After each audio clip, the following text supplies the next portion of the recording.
decided that one of the main themes that we're seeing developing is the Internet of Things, or connected devices.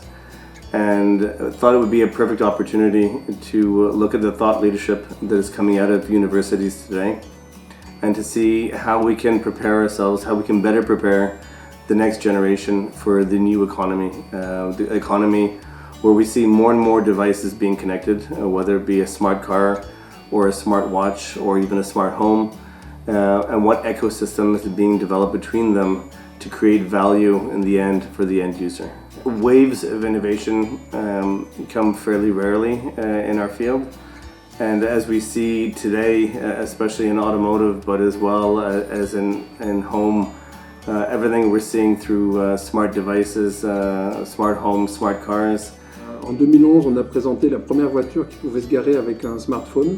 On a présenté un concept qui s'appelle Mobius, donc on l'a présenté au CES à Las Vegas, donc le Consumer Electronics Show, qui montre ce que pourra être les interfaces homme-machine dans le véhicule du futur quand il sera automatisé. Et dans ce cadre-là, l'Internet des objets est très important parce qu'il ouvre une nouvelle barrière, en fait, de nouveaux champs d'investigation. Une fois que le véhicule est connecté, en fait, on peut enrichir toute l'expérience de conduite.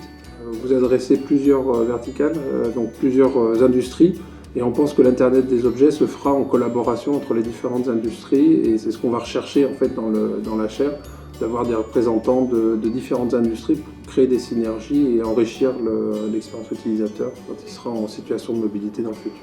On vient de lancer sur la région parisienne un Car Lab, où on a des designers qui sont avec nous et qui nous aident à concevoir le véhicule du futur avec des méthodologies on appelle ça User-Centered Innovation. Une des méthodologies s'appelle le Design Thinking, qu'on met en place et dans lequel on travaille de manière très agile et très rapide. Donc je pense que dans des cycles très courts, on peut arriver à créer des choses hyper intéressantes. Et je pense que ça serait très formateur pour des étudiants de travailler avec nous dans ce contexte. Est-ce qu'il y aura encore un objet non connecté dans 10 ans? Je pense que c'est ça la problématique. Et quand on réfléchit bien, la réponse elle est pratiquement non, négative.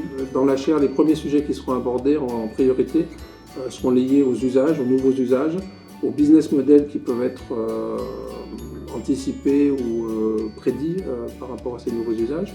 Et un autre point important, ça sera la transversalité, c'est en quoi l'Internet des objets à la maison, dans le véhicule, dans les buildings, dans la santé, peuvent interagir et s'enrichir et créer encore des business models supplémentaires ou des usages différents, des expériences différentes.